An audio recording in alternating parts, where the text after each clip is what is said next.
Welcome to Playing by Ear. I'm Amy. I'm Doug. And I'm Kyle. Each episode of this podcast, one of us or a guest will bring an album they love to be presented and analyzed, track by track, to explore what makes it special and why they think it's not just worth playing but replaying. This episode, I'm bringing Sha Sha by Ben Kweller. And just to kind of get this out of the way, there are multiple versions of this album. We're going with the 2002 version. Yes, which I believe is the original version. Nope. There was a 2000 version that was very different. I think it was more of a demo that didn't get very big. And then this one was like the record company being like, let's push this guy and go for it. And then came this. Yeah, the songs existed before this 2002 produced version came out. But this is the original. Yeah, it's not all the same tracks on that earlier 2000 CDR type version. So it is different. So if you're following along and playing the game at home, do find the 2002 version of Sha Sha, the one with the picture of him brushing his teeth on the cover. Is that what he's doing? Yeah. He is. And the one from the first album, it looks like it only has maybe somewhere in the range of 3 to 6 songs that are on this one. Maybe there's only like 2, but it's very little. So this is a totally different release. It looks like they were pushing for him, the record company, and he came out with this album. He had a single off of it, and it was the beginning of his career, I think. I mean, I know that he did other stuff, but I think most of that came after. Well, he was in a band when he was a younger teenager, and I don't know the full history of it. It was called Radish. I think it was picked up by the he had a record deal and everything. I don't think it lasted very long. But I think that they were interested in him because of that. So he had some demos left over from his experience with that band that kind of blossomed into this. So let's start with where we usually start, which is, why did you pick this album, Aim? This was your homework assignment for this episode. Yeah. So I think I really picked it because I wanted to hear what you guys had to say about it. So I'll jump into the next thing, which is our personal experience with it, because it kind of blends together. So I discovered Ben in 2002. Or no, it was maybe 2003. It was the year I was graduating college. So I guess that would have been 2003. So this album probably had just come out at some point. And I remember really liking some of the songs. I remember seeing him live at a record store or something, like a very weird random live show that would have been 50 teenagers there or like college students. And there were definitely songs on this album that I gravitated towards and I listened to over and over and over again. And some of those songs have remained on my playlist, but the rest of the songs, I mean, I know them and I'm familiar with them, but I didn't have that adoration for them. And so I was really curious to kind of come back and revisit this album and see how I felt about it and see how I felt about the tracks that I really, really loved when I first discovered Ben. And so, I think that there's some similarities with him and some other artists that we'll dive into. I thought this would be fun. I thought it would be a well-received album, and I hope I'm not wrong. So we'll see. I think part of this, the fun of this for me, is exposing you guys to music that I really like and hoping to inspire some of that same love to you guys. I mean, that's why you share music, really. It's like, listen to this. This is such a cool song. I want you to like it too. So it'll be kind of a bummer if you don't love some of the same songs that I do, but I guess that's the beauty of doing this. Yeah. How did you find this album in the first place? Because it's not like this was, burning up the charts. How did it come into your orbit? I don't know. I mean, I used to buy random music magazines, or I would just be randomly searching popular songs on Napster or whatever it was. And so I would just find random artists. I don't know. He might have had Amy, for you, from 97, 98 to 03, 04, 05, you were very into the indie rock, singer-song acoustic. It probably started off with Jewel and Rob Thomas and kind of bled into Guster and then this kind of stuff. And I think this was just right in your era. I mean, I think it just fell in your lap somehow, right? I guess so. And I mean, it's not, all of his songs are not Amy type songs, but some of them are pretty catchy and would have caught my ear. Yeah, I don't know. I always wanted to be a music scout. I always thought that would be a cool career to like discover somebody. And I always felt I kind of like discovered Jason Mraz. You did. Before anyone else really knew who he was. And so I was always looking for that next, like, this person's going to be, big and famous. And I found them first. So, yeah. All right. Well, I don't have very much personal experience with this at all.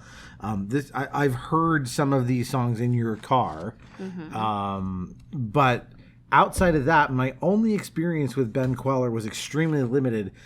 There was a video game. I forget when it came out, but, in the aughts, called Stubbs the Zombie, which I've never actually played, 1 second of this game.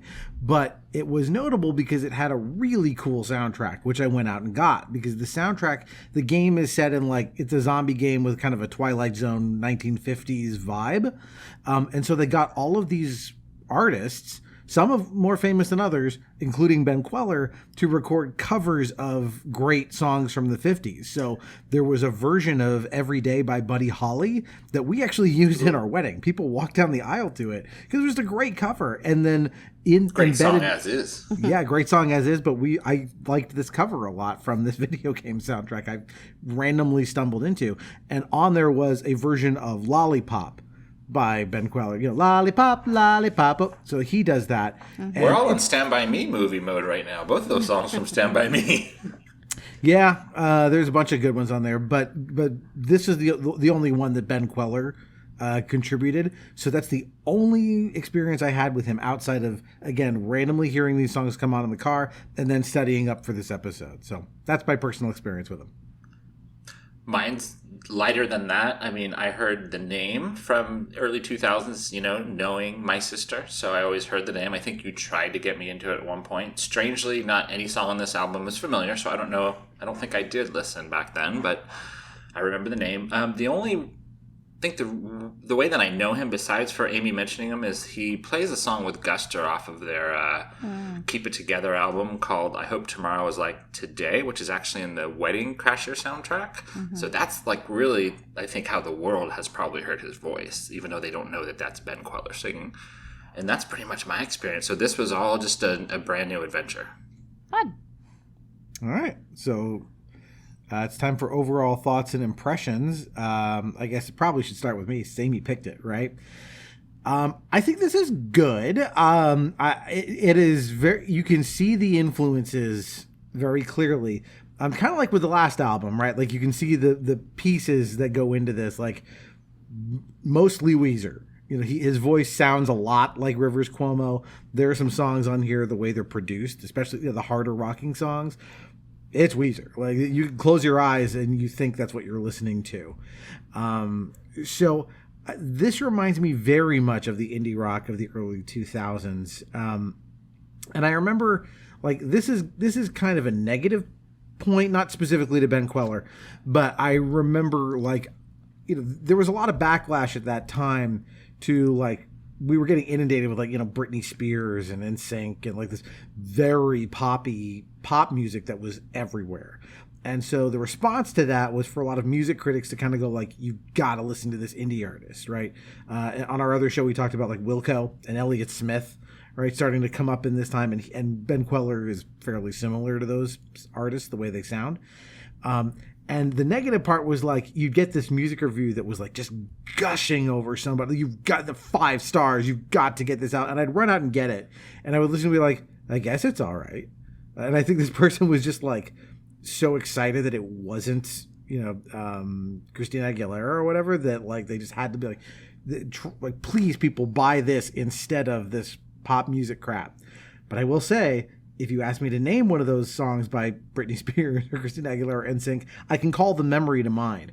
I had a harder time with this album. The melodies were a little more Teflon to me. I'm going I'd read a title and I'd go I've been working, doing my homework here. I've listened to this album 11 times and I see the name of the song and I go, I don't know what it is.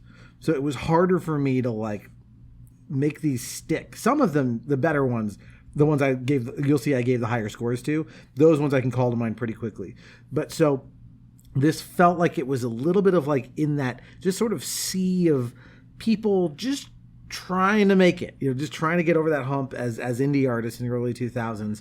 And this is sort of in the middle of the pack for me. Like, I don't hate it, but it didn't like grab me. Yeah, I would say I agree with a lot of that. I think what I got to add to it is just like up front, the style is not like my thing, right? You're not gonna see me listening to a lot of music that's really, really simple in the respect of the instrumentation and the production. I mean, granted, you're gonna get a More Than Words on an Extreme album. That's, I mean, Rich, I'm not going to talk about that album. If you're listening, I know you love that album. But like it's like these outliers of songs. So this is pretty much straight across the board.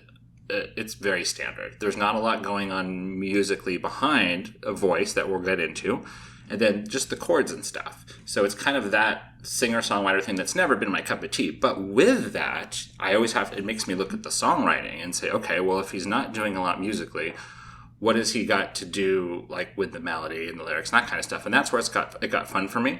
You said, Doug, that, like, you listened to it a bunch of times and there were not a lot that you're like, oh, what's this song? Like, you couldn't remember and stuff. And for me, it was, like, half like that and half very much not like that. This is one album that I can definitely... There's some middle ground. Put it this way. There's a wide spread of, like, good, middle, and bad. So I'm looking forward to talk about it because to me, there's just well-written stuff and there's not well-written stuff. So that's kind of my first impression of it. Now, I've only known this for, a week or two? Like, barely anything. So I'm curious to know where I'll go with something like this in the long run. But, I mean, first impression, like, it's, like I said, it's just not my style, but I'll give you my opinion on the songs, which some of these might stick around in my future playlists. So we'll get to that. Yeah. I mean, it's so hard. Like, we give ourselves these, like, 2-ish weeks to, like, fall in love or not fall in love with these songs. And it's like, I've got history with these songs. So, of course, my recall is going to be totally different than you guys. Like, when I was doing Muse, like, they all sounded the same. When I was doing the Kinks, a lot of them sounded the same, not quite as many as the Muse album. So it's it's just your familiarity with it really impacts your recall. My overall impression is kind of a range as well. I mean, there's the songs that I really love, and then there's the ones that are just okay, but they're never really bad. There's a couple of ones that are not memorable at all, but even those are not totally like fails to me. I like his writing. I like his melodies. Some of his lyrics are pretty strong. Some of them are like, what are you? I don't know what you're singing about. But maybe I like the simplicity. I like the simple guitars. I love a piano, and I'm just one for hooks and melody. And I think that he's very, very strong when it comes to that, a catchy song. So that's kind of my overall. Yeah. Yeah, there's definitely, I mean, we'll get to it. I think there are a few low cards in this deck, but there's maybe only one or two songs that I'm like, I really am not hot on this. There's others that I'm like, I think they're just sort of like, they're okay. Like I said, it wasn't easy for me to necessarily recall them, but I wasn't listening to them going like, get me out of here. So I was fine with a lot of these, and I think we'll see kind of... my suspicion is the ones that you're really hot on are the ones I've heard in your car for obvious reasons. So, yeah, why don't we, is it time to get into the track by track? Let's do it. Yeah, what order do we want to go in? I like the idea that Doug starts it because he kind of goes around. So Doug, Kyle, Amy. Okay. So the first track, we got 11 songs on this album. I think that he wrote every single song except for this first one, which we'll get to really shortly here. So I'll just say that up front. All songs written by Ben. This first song out of the 11 is really short. It's only 1 minute and 49 seconds, and it's called How It Should Be. When I was a movie star, an asteroid had hit the earth and prematurely ended my career. I thought out loud, but no one heard me saying nothing isn't nothing, nothing's something that's important to me. That's right. And everyone's a little nothing. That's okay, that's how it should be. That's right, that's right. Sha Sha, Sha do. When I was an astronaut, I bought a fancy charm. I thought you'd like it, but you called it cheap, and at my feet it fell like... This is one of the ones I liked. I liked that it started off piano forward. It was kind of cute that they had him like, I don't know if it was a mistake or just him kind of getting ready, but there's like a couple of little like just errant notes off a piano, which is him probably warming up just slightly. I like that they left that in there. I think that kind of makes it come alive a little bit. And I think the melody here is overall okay. So the only negative notes I have about it are two. One, when he gets to the part where he goes Sha Sha, Sha dude, that's nonsense words, and he kind of just tosses them off like he's like, it's like almost like I won't say tone deaf, but he's like Sha Sha, Sha do, and I'm like, that doesn't do it for me. That's a little bit of this like Damien Albarn shit. Like who's, if you don't know, he's the lead singer of Blur and Gorillaz. Like his whole thing is like, what if the music was going nuts and I sounded like I was falling asleep? You know, so I was like, woohoo! Like, think of that song, and he's like, I got my head checked. I'm like, oh my god, this is not okay. So I don't like when he kind of I don't like when he kind of tosses those off. So that's a very small negative. It's a small part of the song. And he also, there's a cadence here. He has a lyric that's so sue me, but he says so sue me as he's singing it because it's like it just doesn't fit the meter, and so I find that really like jarring. But setting those two little quibbles aside, I think it's a strong melody. I think it's a good opener because it's got a good energy to it, and it's got a fun kind of bounce to it. So I overall, like I said, I'm going to give this one of my higher scores, even with those minor nitpicks. Okay. So the minute and 49 is what popped out before I even, like, when I hit play. I'm like, oh shit, like, look at the songs on this album. I mean, they were mostly in the 3 to 5 range, like normal songs, and this one's under 2. So I'm like, what are we going to get here?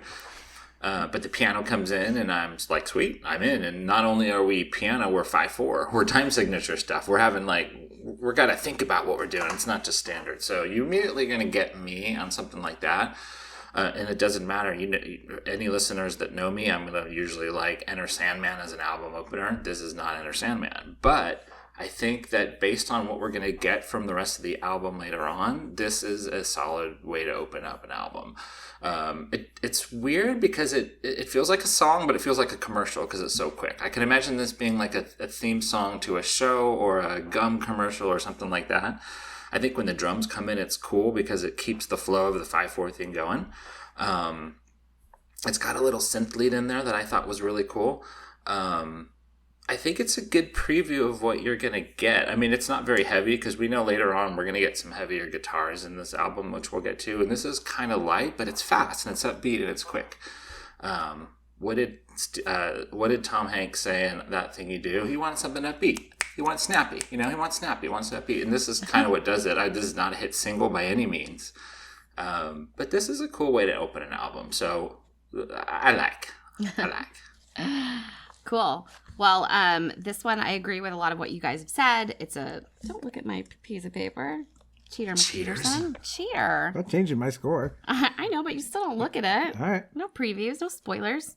So I agree, like the piano is such a strong start, and I really like when the drums kick in, and then it's like at the end, I don't think there's actually a bridge, but like there's some like towards the end of the song that's like an interesting like organ. I don't know what 16th note synth thing. Yeah. Is that, oh, okay. Is that what synth? I don't know what you meant by that. Yeah. Is that like an synth organ or what is that? I'm pretty sure that's a synth. Okay. Yeah. Some sort of keyboard thing doing it. Yeah. And then it even has like a little bit of the electric guitar at the very end. So I do feel like it kind of gives you like a preview of what you're about to get. It's really strong melody. It's really catchy. It's such a sing-alongable song.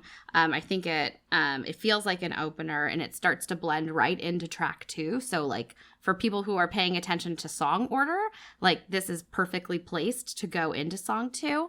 I think the harmonies are really like, they really stand out to me when they, nothing isn't nothing that's important to me. Like he kind of does this like oohs and ahs in the background, which I think are really strong and interesting. And my interpretation of the song too, which I think is important, and which is why I think it's a good opener, is I think he's saying like, it doesn't matter what other people are saying. Everybody is a little nothing. So do what you want. And like, I think it's about like his music career and like not having a career, like his band at 16 like fell apart, and so that's when I was a movie star, an asteroid had hit the earth and prematurely ended my career. I think that's a direct correlation to like his situation in his band. But then he goes into saying, like, nothing's something that's important to me, and that's right. And so, like, I like that message that said it's a positive start. A lot of the lyrics in the rest of the songs don't make sense to me, but that's kind of how I'm interpreting this one, and so I really like it. Yeah, I like the lyrics here too. Overall, I like he has that line, and don't bother me when I'm watching Planet of the Apes on TV. That's right. That's how it should be. That's a very much like, yeah, I'm just going to do my own thing. Yeah. Like if I'm chilling and watching Charlton Heston and some apes, I'm happy.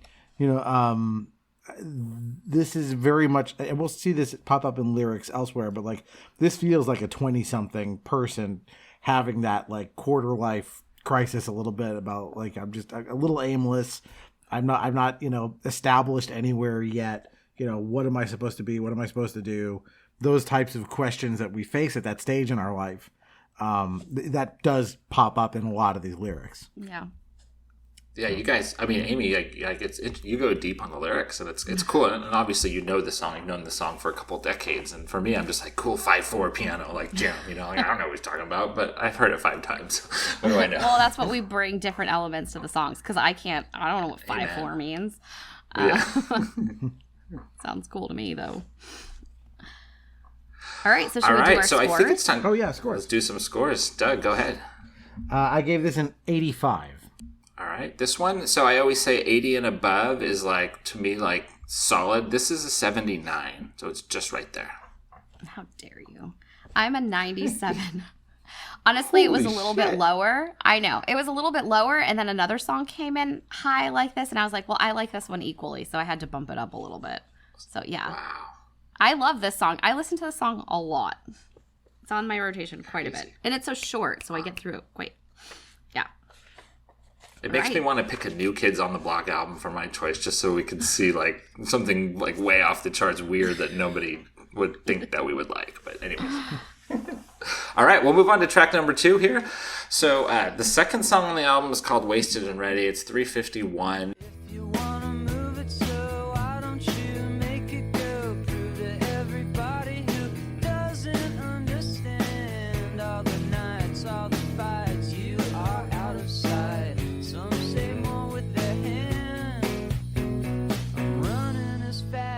I can.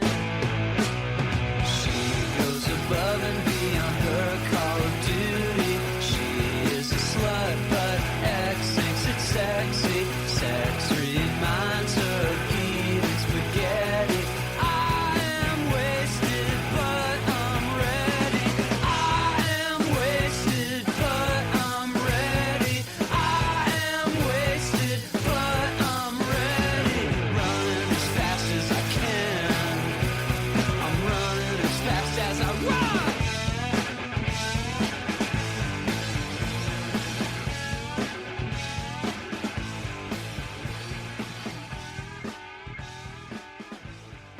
This was the only single that was released from this album. I don't know how it did. I don't remember hearing it on the radio. I'm sure it got some airplay back then. And I am going to go ahead and take us there. So this feels like the second song on the album. A band will oftenly put, their single, their release second, and this immediately, right out of the gate, feels like it. I love the French horn. I think it's a French horn. It might be a trumpet, but it's like a French horny thing kind of in the background before it gets going. He says, jump on the big wagon because I'm so cow. Is that what he says, Amy? Mm-hmm. Yeah. Yeah, that's cool.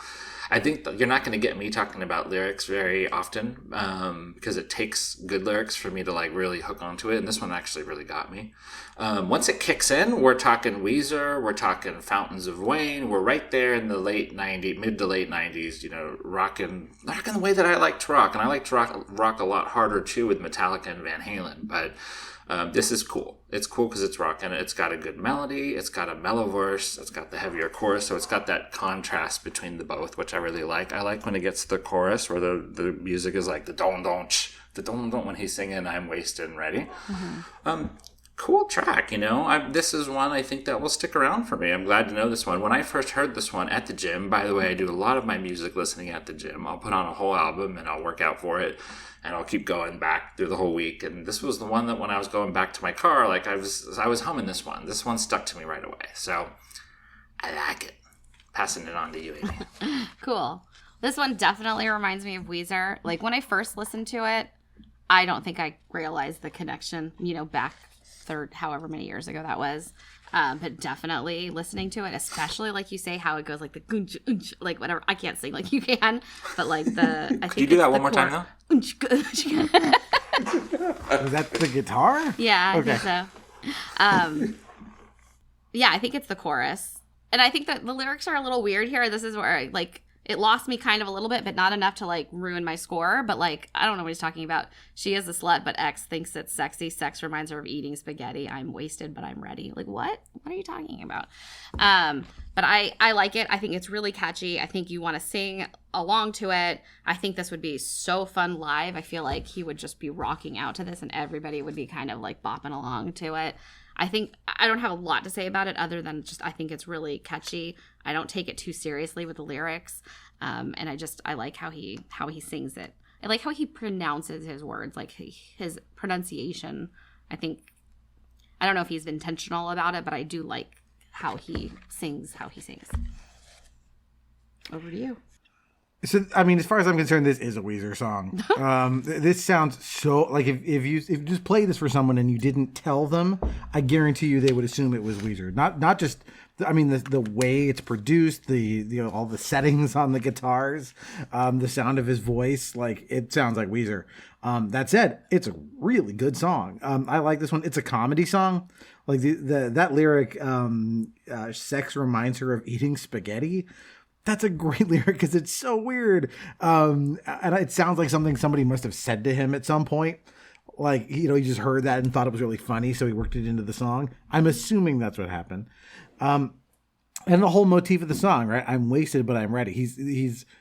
He wants to get on with this girl, and he's too inebriated, but he's going to give it the old college try. That's basically what he's singing about. And there's some other funny stuff in here, too. He's like, I maxed out like a credit card. Mm-hmm. I'll continue to be my own worst enemy. Like, there's good turns of phrases in here. Like, he knows he's got a funny concept to kind of work. But just the musicianship here, right? The songwriting, the melody, this is solid. This is probably the catchiest one. Kyle, you asked if it charted. It only charted in Australia, where it hit number 82 on the charts. Okay. Hey, this is the debut album from someone no one's heard of, so that's not bad, It's hard to expect I would be happy to someone. have my song get to number 82 in Australia. That's a success, right? Crikey. But I really like this one a bunch, and it just got a good pulsing, just kind of the refrain repeating of I am wasted, but I'm ready. You can imagine people really getting, singing along to that at a concert. Mm-hmm. And that outro kind of running as fast as I can. This is very confident. I think it's well done. And even though it sounds like, sonically sounds like Weezer, in terms of its construction, this reminds me a lot of early Elvis Costello. His first album called My Aim Is True, I think is like a desert island album. It's really, really good, and this reminds me of that. It's you can really tap your head to this song. Like, this is in that pocket of ding, ding, ding, 100 beats per minute or whatever the sweet spot is, to where, you can sing along. It's like Buddy Holly. It's right in there. Mm-hmm. I mean, this could probably be a Beatles song. I don't know that it would be one of the best Beatles songs, but it's catchy. It's got the catchy verse, the catchy chorus, the hook. So, I mean, well-rounded all together. I guess I'm going to give it a rating. Are we ready for that? Yeah. I gave it an 87. I gave it a 92. I gave it a 93. Oh, wow. Solid track. All right. So we're going to move on to track number 3. Amy's going to be up here in a second. This is 4 minutes and 20 seconds. And the song's called Family Tree. Long walks on the beach, the press will impeach. Lately I'm finding I am the book and you are the binding. I guess they'll read everything about you, though the press might shoot me down, I'm still true.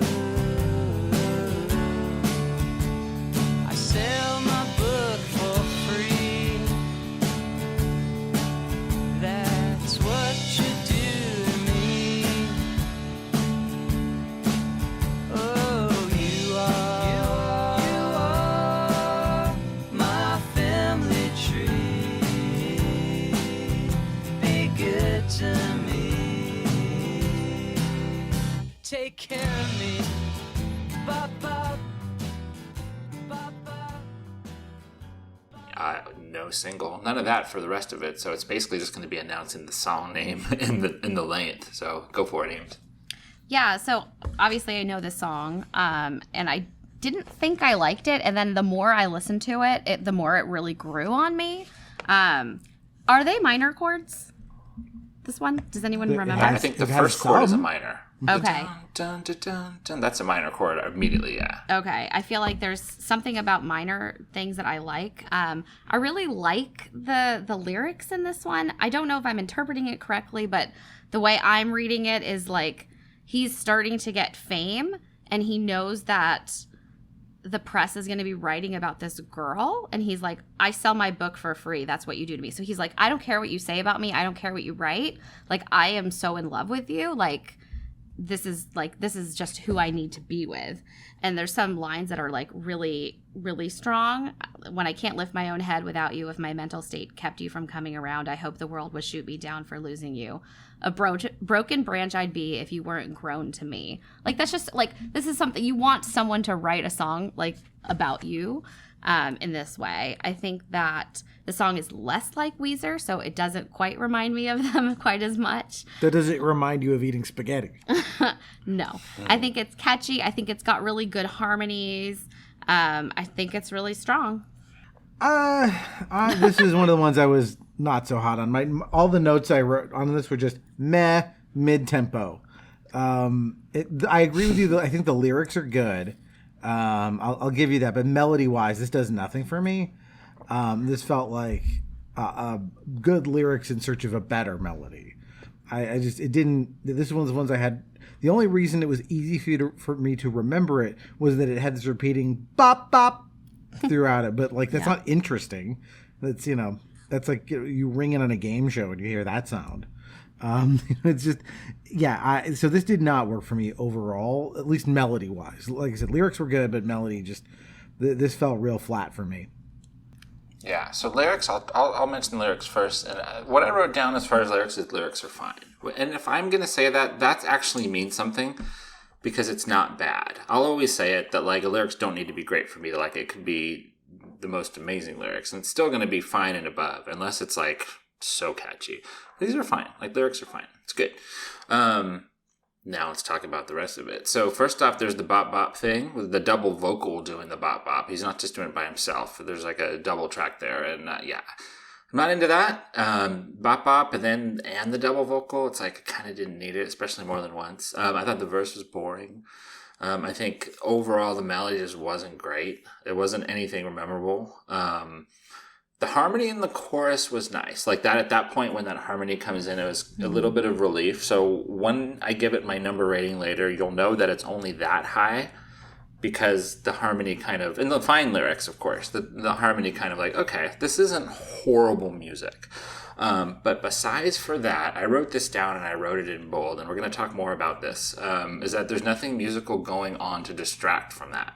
And what I mean is like, the melody's kind of it's not misery. It's not like it's so bad to where don't ever play it again, but it's just not really good. It's just Now, you could have a song with just an melody, but have this amazing guitar part or drums or just something to save it from it, and you might have a really fucking good song, or you might have something up the middle. But this one doesn't have the melody, but it also doesn't have anything musical going on behind it. So to me, it's kind of a waste. It's kind of junk. Now, I get it. The song probably means something to him and lyrically, and he probably plays it live, and I get that, and that's cool, but it does not do anything for me. Yeah. I think that actually takes us all the way back around, doesn't it? Yeah.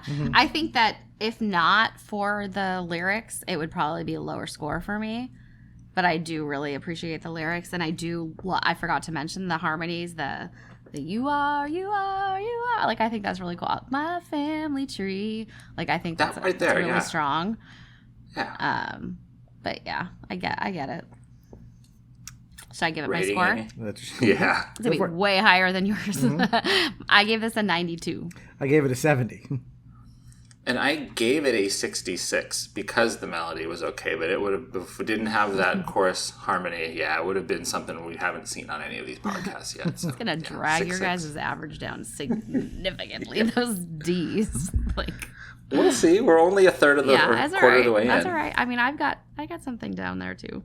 All right, so we're working our way through a Sha Sha of an album here on a, at least it's a Thursday night for us. I don't know what night it is for you guys. Probably a Monday night out there for all your listeners in the month of, where are we, September? This is coming out in September, yeah. This September. So I hope the weather is good for all you people because we are going to a place called Commerce, Texas for the fourth song. That wasn't planned. That just kind of popped right out. You sound like a radio host. I try to. That's the goal, you know. Yeah, I guess. 3 minutes and 52 seconds. I got a bad flavor.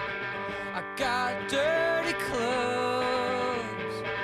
I got a strange neighbor who doesn't have curtains on a window. I got a pet hedgehog drinking Jaeger all day.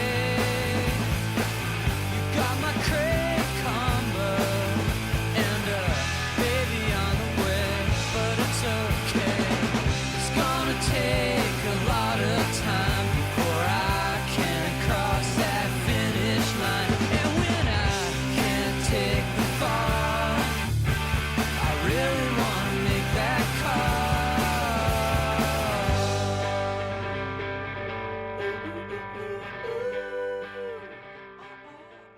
This kind of up the middle as far as the length of songs. Commerce, Texas. I mean, I don't know. I'm going to let Amy speak more about this, even though Doug's going to start it. But I feel like I've heard Texas. I think there was a song where he mentioned some Texas area code. I think I have it on my notes somewhere. Maybe that's this one. I don't know. But he must be from Texas. So Commerce, Texas. Doug, take us home. Yeah, I didn't look that up. There's one other song I think mentions Dallas or something. Yeah, and I don't know why this is called Commerce, Texas. I can only assume it's one of those things where like he wrote it while he was there. There's nothing else in the lyrics. Like Longview for Green Day, you know? Right, yeah. There's nothing in the lyrics that talk specifically about Texas, period, not just this city. So this is one, I like this one. This one is, again, very Weezer-y. It's got a good propulsive drum beat. This is an upbeat one. It's kind of about, like, lyrically about being young, dumb, and irresponsible. Which, again, like, this is someone writing in their early 20s, right? This is what it's going to sound like. He says, I got a pet hedgehog drinking Jaeger all day. You got my Crepe combo and a baby on the way, but it's okay. All of this stuff is like, I think it all works together really well. And so this is, again, one of the catchier ones. It's kind of hard for me to talk about this because, again, as you said, Kyle, the production itself is not that interesting. Like, it's overall, yeah, it's just like it's some guitars and some drums, and they're playing the chords they need to play. There's not really any like flourishes through this stuff, but this one is very competently done. Like, I don't think this necessarily needs any flourishes, but like compared to the last album we did, which is all flourishes, it's all just crazy runs of stuff and like different studio tricks and things. It's interesting. So this is very stripped down. But I ended up ultimately really liking this one. I think this one, I won't say it's danceable exactly, but it's got a very like, just kind of fun, again, very similar to Wasted and Ready, like a good sense of humor about itself, and just, it's endearing. So yeah, I ended up liking this one a bunch. Okay. So it starts off, I wrote the word down, rocking, because it's rocking compared to the song before. This one's upbeat. So immediately I'm like, cool, we're back upbeat again like we were earlier on, and that's cool. I think it's better than the last song immediately, so I'm already in a better mood, at this point. The melody's decent. It's definitely better than the last track. I can't even remember this song right now. This is one of those ones, Doug, where I come back and I can't imagine like what it sounded like because I forgot. But I wrote down that there's nothing else musically going on to distract from, but this time a decent melody. So, I mean, if you have a really great melody, you can probably be doing nothing with the music and you're going to be okay. This one is a decent melody, which means I probably want a little bit more than what the music gave me. It does have I could see Green Day or Weezer doing a song like this, where there's not anything going on. In Basket Case, there's nothing musical going on besides for the vocal and melody, other than cool drums and cool guitar. That's it. It's not even lead stuff. It's just rhythm. So this song does that, but it's not heavy. So the fact that it's not heavy, it comes down a little bit for me, because if I want it basic, I want it heavy and basic. That's just a personal preference. Unless it's the Beatles, then they can do whatever they want. It's a written song. This isn't shit. This is not horrible. To me, this is going to sound like an insult to the song, but it's really not. To me, this is a shitty Weezer song. But I like most of Weezer songs, so even the songs that are shitty Weezer songs are still usually pretty cool for me. But to me, it's kind of a crappier one. I wrote down a lyric. I don't remember it right now, but I wrote down, it's going to take a lot of time before I can cross the finish line. I thought that was cool. That made me think of kind of like Longview. I was saying Longview comment. He's kind of sitting on the couch. It's hard to get up and get going. That's kind of what it's going to take me a long time, and he's kind of down a little bit. It's kind of how I took it. The bridge kind of attempts to get heavier, which is really cool, but it never fully follows through. But still, coming off of Family Tree, this was definitely a step in the right direction. I was glad it didn't get worse after this. So this is middle of the road for me. Yeah, I think that these lyrics totally paint a picture. I mean, you can see this guy in his shitty apartment, dishes are piling up, whatever, and, he's kind of stuck, I think. I feel like it's totally a garage Weezer song. That's what I wrote down. I feel like this is a song they played early in their career. This is a Weezer song. Yeah, Blue Album stuff for sure. Yeah, totally. But it almost feels like it's recorded live too. It kind of has that feel to it. I don't know if it actually is. I think it's a little catchy. For me, the song's just okay. It's not super strong. It's kind of catchy. It's kind of fun. It's kind of interesting. And I don't skip it when I'm listening, but it doesn't do a ton for me. And I think it kind of repeats a lot. I find that his outros are kind of very repetitive, and sometimes it works and sometimes it doesn't. So this song's all right. It's kind of just it's there. It doesn't do a ton for me. It's not super low on my percentages, but I don't know that I need to go out of my way to listen to this song regularly. I feel like we all kind of feel the same about this. It's kind of middle of the road. Nobody hates it, nobody loves it kind of thing. Mm-hmm. Yeah. And I bet that's going to be reflected in our scores. So let's see how close we all get. What do you got, Doug? 85.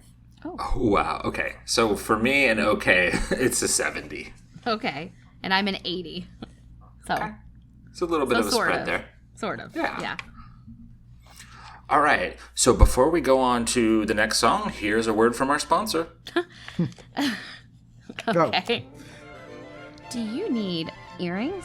Please check out Momo Bunnies More on TikTok, Instagram, and Etsy for all of your wonderful earring needs.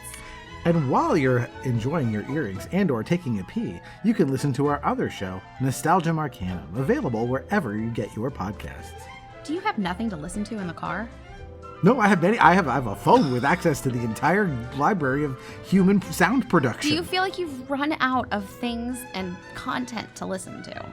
Oh, sometimes, yes. I'm so bored. What can I do to solve that problem? Well, if there's something that you're searching for, if you're nostalgic for a specific movie or a band and you feel like it's just not talked about enough, what could you do? Well, you could probably go over to my show, Nostalgia Marcanum, and hear people talk about the things they're passionate about from yesteryear. What if I wanted to listen to, Disney songs? What could I do about that? Well, we have a podcast about Disney songs. In fact, 2 of them. Tell me more. Well, on those episodes, we ranked our favorite Disney songs. But we've also done things that are, again, not musical. We've done classic video games. We've done stand-up comedians. Pretty much anything you could think of, we've got a podcast on that subject. What if I really like top 10 lists? What could I do? Well, anytime you head over to our show, you can find many shows with top 10 lists. If, for example, if we're talking about a band or a year in music or perhaps decades full of movies. We've ranked many of those things on our show. That sounds so fun. Where could I find the link? You don't need one. You know how to search for things. Oh, because I've been in it, and I know what I'm talking about. That's right. Also, anyone who searches the word nostalgium in any search engine will find it, because it's the only place you'll find that word. How do I spell it? I'm just Nobody kidding. knows. Nostalgia, but instead of an A on the end, it's UM. Okay, I can't wait to listen. Good, because you're my wife, and it'd be weird if you didn't like it. So, this next song, we're at track number 5 now. So, let me get back on track. Thanks for the break, guys. This is the 5th track. This is a longie. This is 5.5 minutes. It's 5:36, and it is called In Other Words. Another night slips away. In other words, I should say the wrong words. He should say the wrong words. In his eyes, I see the fear that only time could disappear. If only time could reappear, now's the time. Something to take it away, take it away, to take it. Don't let it stay, don't let it stay, don't let it. The butterflies are passive aggressive and put their problems on the shelf, but they're beautiful. And he'll realize the only thing that's real are the kids that kid themselves and the demise of the beautiful. What is beautiful?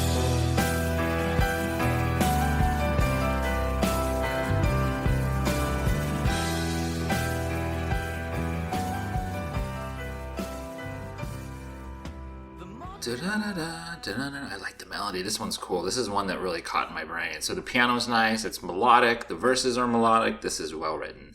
You can feel the song in his voice. Whatever he's talking about, I'm not going to get into the lyrics. I'll let you guys get into the lyrics, but I can feel it.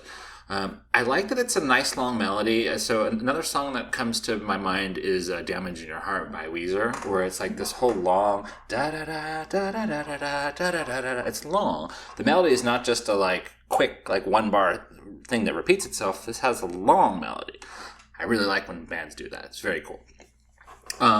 The pre-chorus is pretty, and it complements the verse, and then it gets to the chorus, and the chorus is nice. It kind of reminds me of Long December, but it is different. It's not like the standard like 8 bars. I think it might be like 10 or something, which is cool because it creates like a transition back into the second verse. The second verse, I like that it's more, it's not really more upbeat, but it's just a little bit more production going on. It's rocking with the drums, it's kind of grooving, it's cool. Like I said, this is one that I kept singing along with. I really like the melody. The bridge breakdown I wrote down is pretty boring, but then it grows, which is cool. It's got that it starts stopping. Is that what he's saying? Is it starts stopping? Yeah. It was hard for me to grab that without learning the lyrics, but that was cool. It starts stopping when it stops stopping. Yeah, okay. Uh-huh. I'll tell you more about it in the lyric analysis shortly. Okay. When it got to that at first, I was kind of like, but the more and more I listen to the song, I really start to like that because it kind of grows and grows, and it kind of jams at the outro, which it doesn't do anything crazy, and but it's fun, it's interesting, it's cool. So this is the point of the album. There's going to be some mixed opinions on this, where I realized that there's a lack of musicianship. That doesn't mean that he doesn't write good lyrics and good melodies, and that the drummer is bad. No, the guitarist is not bad, the piano is not bad, but there's nothing fancy going on. There's not any cool little. I mean, we're not going Van Halen where you're gonna go. There's not like a lot of stuff like that, but there's not a lot of flashy stuff. And I think that that's kind of overall. This is when I started to realize at this point in the album that this is kind of what we were dealing with. But I embraced it. Because I really like this song. This is a very good melodic song, but there's not a lot going on behind it. So I can imagine this one, he could be sitting in a coffee shop playing on piano, and I'm probably going to be just as happy as how I heard it on the album, which I was pretty happy. And it's not very often that a singer-songwriter thing kind of comes off to me, even though that there's more going on in the song. with the drums and all that stuff. It's definitely a singer-songwriter kind of thing, and this one catches me. This one actually brings me in and makes me want to listen to it. There's some cool banjo and piano stuff happen at the end of the song, which is really cool. A little bit long, but this is a ballad. This is, I think probably the first ballad that we're at too, where you can actually call it a ballad. But yeah, this is cool. This might be in a Kyle rotation in the future too. I think the melody will. I really like that melody. Yeah. This was the song that got me back in the day, and I would listen to this song constantly. I don't know if it's like his lack of musicianship or if it's like a producer thing. Like, I don't know what the response to that commentary is. He may just be playing it safe. It could be. Yeah. Mm-hmm. I don't know. There's a little bit of interesting instrumentation across the album. But overall, I mean, I agree. You're not dealing with like a Muse type where the, instruments are going crazy and all of that.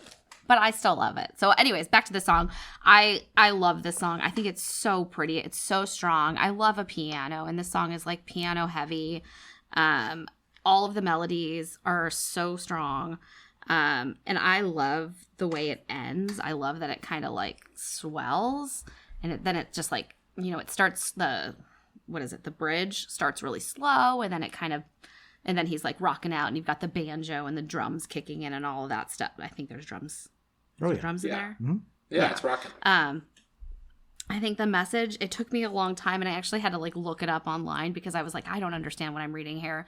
I tried really hard to not look it up online, but I succumbed to it. And so the song's really about like unexpressed emotions, like you're trying to avoid conflict to remain beautiful, and it's like that facade, and it's about just like embracing the present, and then when it gets to that, it starts stopping when it stops stopping. I think that's just talking about like the cyclical nature of life. So it's kind of, it's starts stopping when it stops stopping, so it's like it's repeating, I think. I don't know, Doug, you're good at this stuff too. You can tell me. I tried with that one. I don't know that I made any more headway than you did. Yeah. I think, I mean, I understand it enough to like it. And it's pretty, and it's so pretty, it doesn't ultimately matter. I remember looking up when I was in college, like, butterflies are passive aggressive. What does that even mean? What is passive? Like, I just remember overanalyzing that to like the nth degree when I was like 21 years old. But yeah, I mean, it doesn't matter. I love this song. I absolutely think it's so pretty. It's just really pretty. I feel like he is a piano player at the core, and maybe he plays guitar too, but I feel like his training is in piano, and I might be wrong. I don't really know. I get the guitar vibe. That's funny. I feel like he's playing the guitar, but I could totally be wrong too. Oh. Yeah, I think this is a winner. I think everybody, sees the same thing in the song. This is very melodic, as we've all said. And there's that melody in the chorus, that the butterflies, and he goes into a descending line, which that's always a nice trick in a chorus. Usually, again, choruses tend to go up, but a descending line here is a nice touch, and something we don't get a lot of on this album, but I think really work here. There's some great harmonies in this piece. He's harmonizing with himself. He's double tracked, but I think those really make that, it's already a good melody. Adding the harmonies on top of that really makes it pop. So I enjoyed that. As far as it starts stopping when it stops stopping, he's like saying, I think what he's saying is things move on when you allow them to proceed, right? It starts stopping, getting to the next thing. When it stops, in other words, when you stop standing still, you start to move towards the next. You move out of whatever you're stuck in. Who's on first? Yeah, a little bit. Yeah, it's a little bit. But and then again, that rocket outro. Like I loved that. I thought that was so great that it builds to that, and it's like you don't expect that in a song that 80% of it has been a piano ballad, basically. But yeah, everything about this for me worked. This is a definite highlight of the album. Awesome. Good positive stuff. I bet we're all going to be pretty high. For me, this is going to be the second track that goes above an 80. I got it at an 84. It's crazy to me how you could like a song a lot and it's only in the 80s. Hey, that's a good song for me. Like 84, like if you can get into the 80s, I'm telling you, like you got me impressed. What is I Can't Be by Amy Leaf? What percentage is that song? I mean, it's probably an 80, honestly. Yeah? I think that Sitting by the Ocean might be like an 82, 83. Oh, interesting. But yeah, I those need are to good tracks. Yeah. Oh, okay. Do you have them? I don't even know if I have them. Okay, anyways, we're talking about me as an artist when I was We're going to 20. go ahead and review Amy's album next. There's 2 songs That's what on you that. picked? Amazing. Yeah, but there's 5 versions of each song. Okay. I gave it a 95. I gave it a 90. Okay. So we're at a 90. High ranking track. All right. We got an 11-track album here, which means we have a middle. We have a center, which is the 6th track. We're at the halfway point, right in the middle. This song's called Walk On Me, 355. Love is supposed to be this bad. Make you cry, mega ultra sad. Make you cry, mega ultra sad. If I told you you're all I ever had, would you walk on me? Because I wouldn't.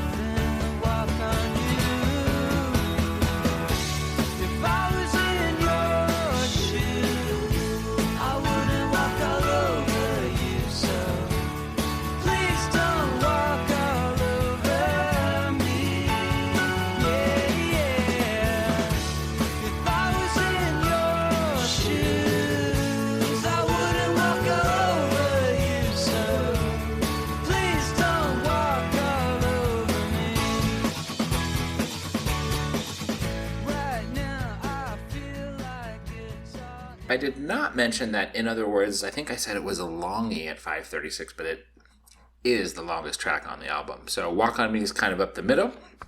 And this is your turn, Amy. So what you got to say about this one? All right. So the last one was really strong. And this is where the album kind of loses me a little bit. And it loses me for quite a few tracks. So that's kind of a bummer. I feel like the next few songs kind of all sound the same. So, but that said, Walk On Me, there's still a little bit of catchiness to it. The way I interpret this song is about fame, but that's all I wrote down, so I can't say anything more about that. I get to some of these songs and I'm like, I don't have anything to say, and that just tells me that the song isn't super memorable, and there's not a lot for me to work with lyrically or musically. So, it's catchy. I felt like it kind of went on a little bit too long. It's kind of repetitive, but it's sing-alongable and it's all right. It's fine. That's it. All right. Yeah. So I have this again. This is another Weezer song. I think for me, what makes this slightly problematic is I think the lyrics, the melody for the verses are so. The chorus is strong. Like that, if I was in your shoes, I wouldn't walk all over you, so please don't walk all over me. That melody of that chorus was very catchy. I was totally into that. And as soon as we went back to the verses, I was like, oh, okay. I kept waiting for it. There's lots of songs like this where it's just you're waiting for that chorus to happen.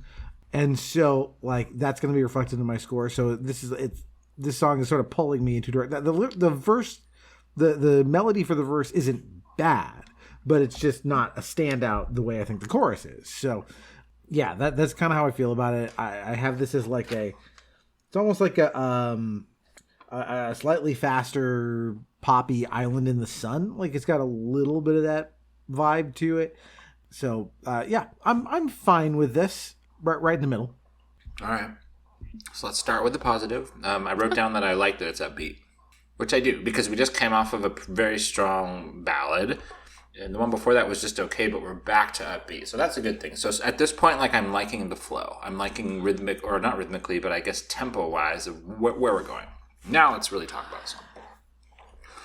So it comes off, I think that first kind of title, I always call it title parts that are like the intro that come back later on. In Jump, it's ja, ja, ja, ja, ja. It's the title melody. I don't know. That's what I call it. So the title's in 6/4. Time signature thing.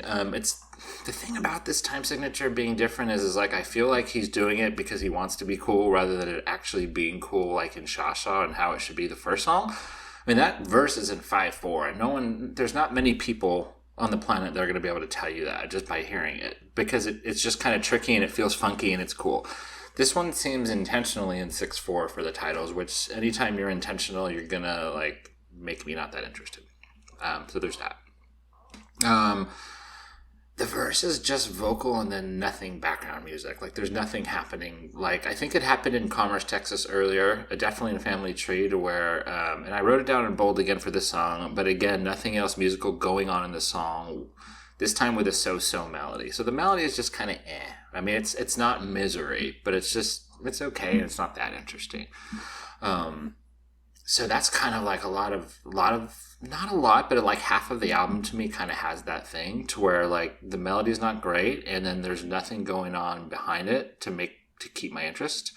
This one particularly was a little bit worse because I didn't like the lyrics. I didn't like the "Please Don't Walk All Over Me." It kind of just made him feel, I mean, I'm not like a macho guy, so don't get me the wrong way, but it kind of made him feel kind of wimpy. Which is fine for a person. Like, I'm probably going to get along with that person very well and have some beers and it's going to be great, but it's not necessarily like the kind of music that I want to listen to because it doesn't come off with any balls, like Back in Black by AC/DC. Weezer gets away with doing songs like this with just so-so melodies and not a lot of background because they heavy it up and they got that dun dun dun stuff going on. This song doesn't have that kind of thing. It's got the rhythm, it's got the drums, the bass, the acoustic, kind of doing power chords. I feel like the chords aren't even these full where you hear major thirds and minor thirds. You hear mostly power chords. Again, not power chords AC/DC, but just like, you know, an acoustic guitar playing a 1-5-8, playing just your root, your fifth, and your eight. Not a lot of major minor, even though I can tell there is some major minor kind of going on in there. So not complete criticism. This is not misery. This is not treacherous. I wouldn't necessarily turn this off every time I heard it, but I would not go out of my way to listen to this. This is kind of a yucky part for me of the album. Yeah, I mean, we all kind of agree. Yeah. Yeah. What kind of rating you got there, Amy? I mean, it still had some catchiness to it, so I still gave it a 78. So not terrible, not the worst. Yeah, and I'm right in there with you. I gave it an 80. I think that chorus melody is really good and really catchy, but the rest of the song, there's not enough there for me to give it a higher grade. I gave it a 64. Very low. Wow. I'm curious if that's your lowest. We'll see. All right, so we're going to jump over to Doug. It's going to be the seventh track on this album by Ben Kweller. The song is called Make It Up. This is 4:50. I think it's tied for the second longest track on the album. I need a new direction to get me around. You don't have protection as you're coming down. Light my white candle, keep me safe. It'll put that smile back on my face. Yeah. Have you made up your mind? It's the only way. Have you made it up? Have you made it up? I admire the time that you take. Have you made it up? Have you made it up? I still think we should meditate.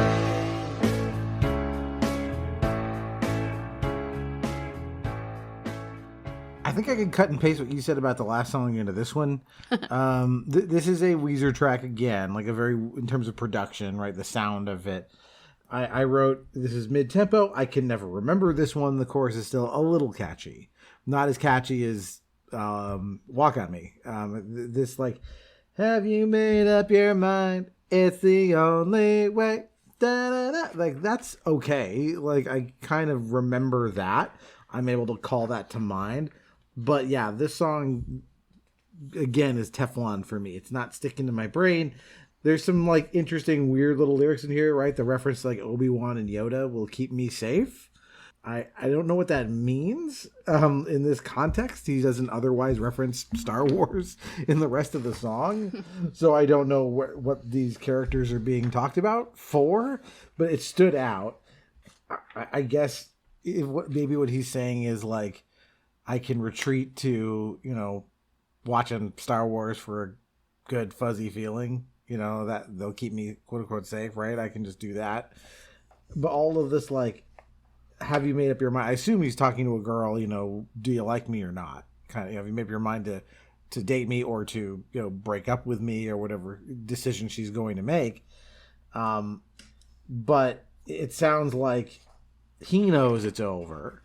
You know, it's like, can you just pull the trigger already is really what he's kind of saying.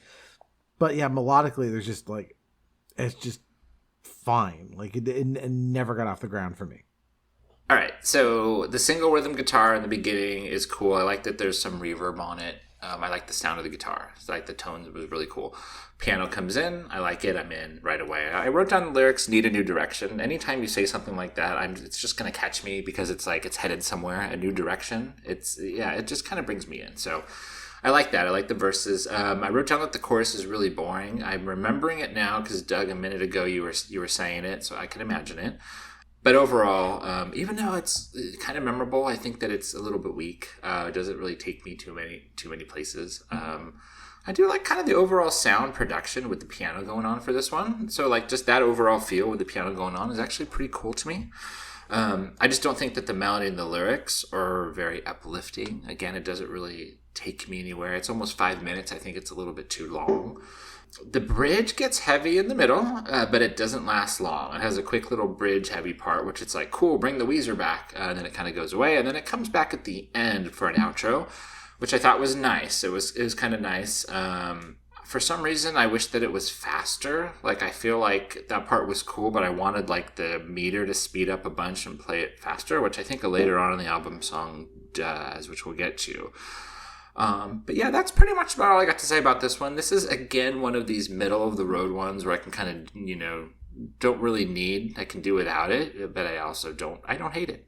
Yeah, I mean, I agree with a lot of what you guys are saying. The song's kind of middle of the road for me, too. It's kind of like the last one. It kind of like feels like almost the same song, even though it has a completely different melody.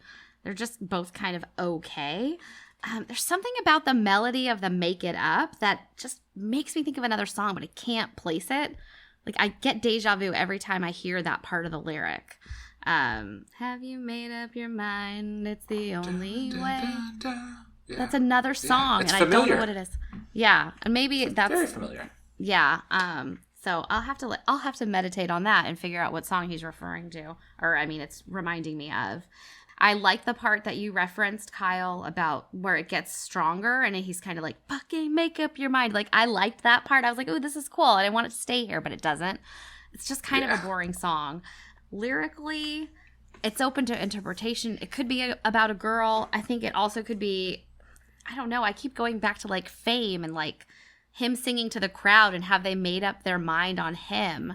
And so that's what I kept going back to. Like it says, go sing your song, try something new. I hope you find what's right for you. I don't know if he's singing to a crowd or the record company, maybe. Like, make up your mind. Do you want to work with me? Do you like listening to my music? That's kind of where my brain went. I have no proof or evidence that that's what it's about. That's just what I thought of. But yeah, I mean, it's okay.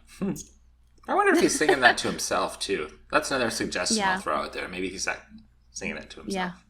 Yeah, well, he says something about singing. Yeah, go sing your song, try something. Yeah, totally. I wrote that down. Who's he singing to? ? And in my head, I was like, maybe it's himself. I don't know.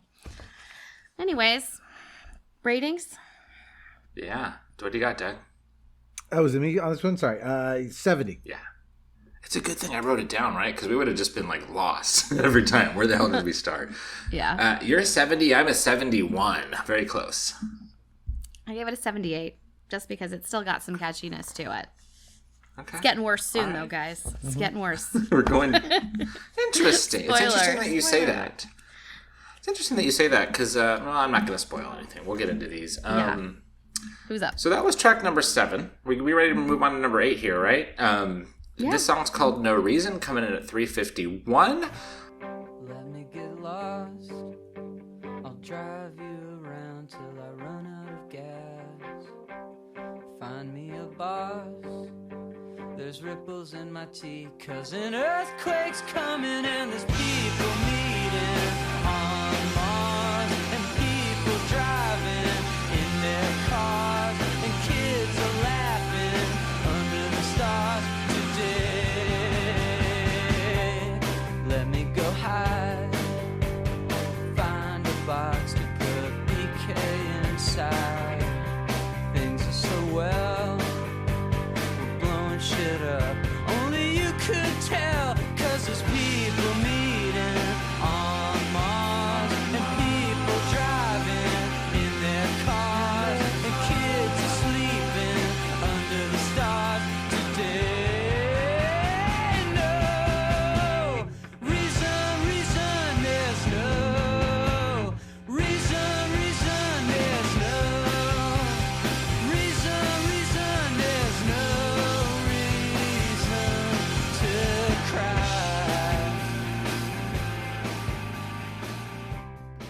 So off the bat, this already, it feels like a cool album rock track. It's got like that, it's got like, it's rocking. Like, I know it's not heavy, hard rocking, but it's got, cool chords and it's some distortion. So I like it. It's cool.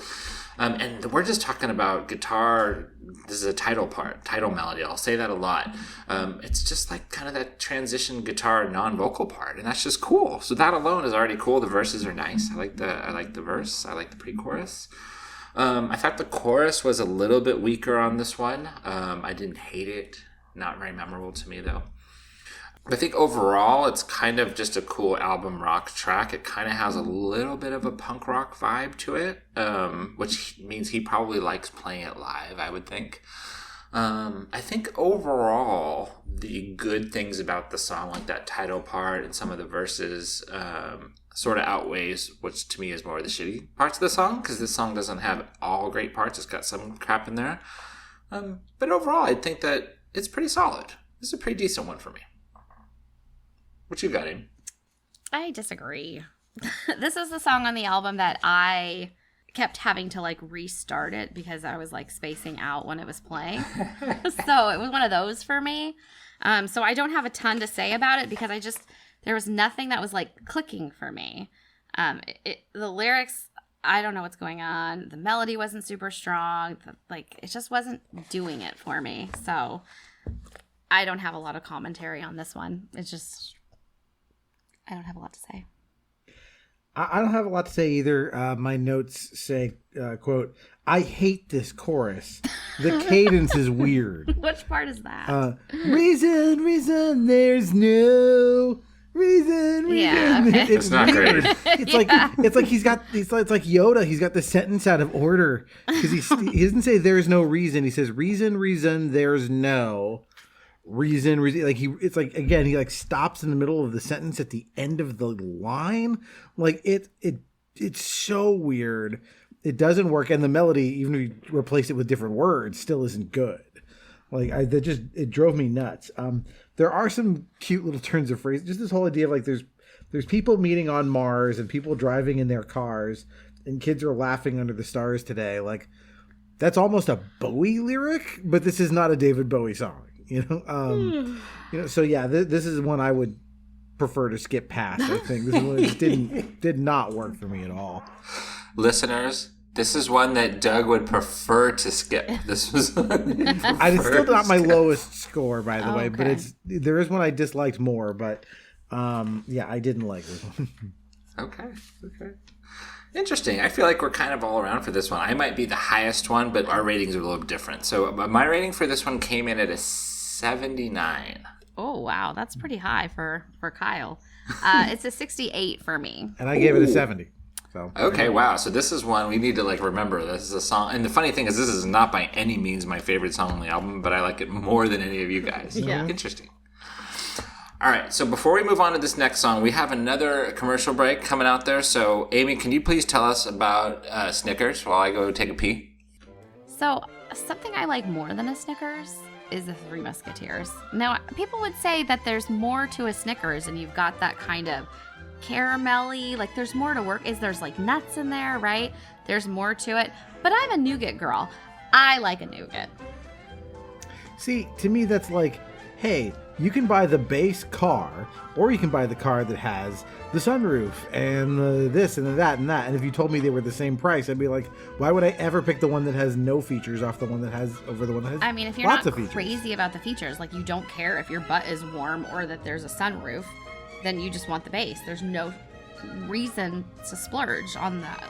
That's what I'm saying. You don't have to splurge. Well, It's I don't want it though. Well, if I don't like the nuts, I don't want I don't want nuts. But the Snickers really satisfies me. It is the king of candy, as far as I'm the concerned. king of candy is a Reese's peanut butter cup. Again, it's two ingredients, right? It's the chocolate and the peanut butter. It's That's it. strong on the milk. I feel like it's very lactose heavy for me. I think for me, yeah, if you're going to ask my favorite, standard candy bar, mass produced, it's going to be Snickers or Kit Kat. What about a Butterfinger? No. I like them, but I not. like them. There's one of those things that's if they pop into a mix of candies on Halloween, I'll eat it. But I'm going to Three Musketeers and Reese's if I'm ever choosing. Now, an interesting one, I don't know if they still make these, but I think they're pretty good, are Nutrageous. Those are good. Is anything like a Payday? Yeah, a little bit. It's very lots of like whole nuts, like throughout the whole thing. I like whole caramel. nuts. Yeah, I like whole nuts. Yeah, Nutrageous is good. I don't think I've ever had that. But the candy with the best commercial was whatchamacallit. At least the like late 80s whatchamacallit commercial that I saw 50 billion times on Nickelodeon, that I still have that jingle in my head. It was so good. Is a whatchamacallit sort of like a one of those circle ones? No, it's not like a Rolo. Although Not a Rolo. In my head, it's more like a sweet, not a sweet. It's like A Whopper? No, like a flat, fruity disc. No, whatchamacallit What are those? is a chocolate. Smart and candy Final, Smoot and Spooties. Mike and Ike's. Spot and Poopas. Good and plenty. No.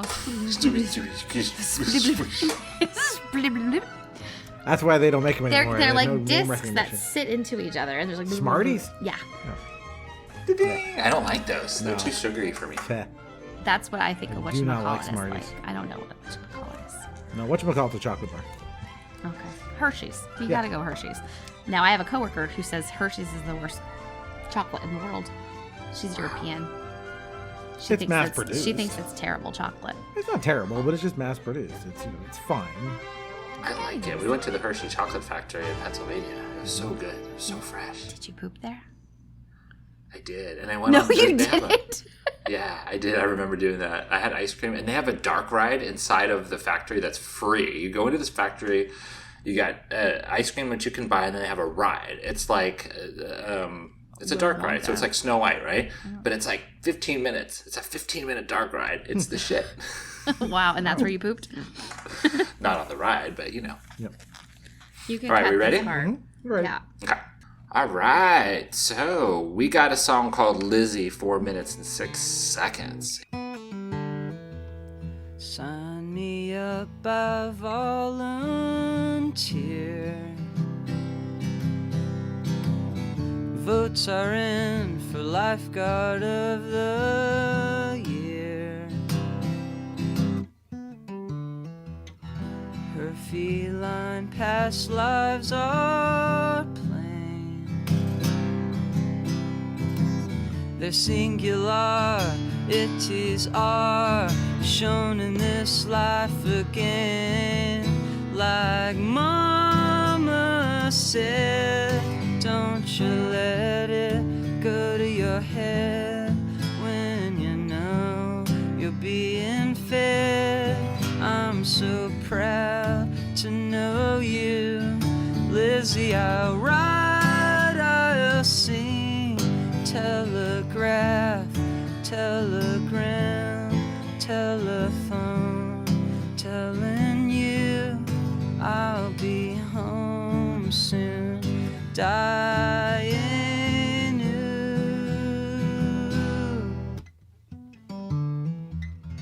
We will wake when Kitty. Amy, what you got? Me. Okay, so this to me is the other really strong song on the album. It's him and a guitar. I feel like it was just recorded with him and the guitar. Like, I don't know that it's two separate tracks, but I don't really know. It just, to me, it just feels, it has that feel to it that it's like really intimate and really emotional, and just, he just sat down and like knocked it out in one take or whatever. I think it's just so pretty. It's got such a good melody to me. The chorus, like Mama said, don't let it go to your head. Like, that part is so strong to me. And it's just like really sweet. And it's, he's singing about this like love of his, and they're in bed together, and she's got to go to work, and he's going to get on a plane and do his touring stuff. And he's just talking about how much he like appreciates, and like, no matter what, he's going to get in touch with her. He's going to write her, he'll sing her. He's going to telegraph, telegram, telephone, telling you I'll be home soon. Like, oh, that gives me all the feels. I love it. And what's really sweet is like they're still together. Like, I know their history, and he's still with that same person, this Lizzie person that he sang the song to that many years ago. And so, I like it. He's saying he's not going to take fame for granted. He's not going to take this girl for granted. And it's just a sweet, and it's simple. And I know you were talking about how sometimes, it gets lost in the simplicity, but it works here. And sometimes you just have a good melody and a good song. Like, it works. And I can't say enough good things about this one. I really, really love it. Are you going to shit on it? Yeah, you're not going to like what I have to say.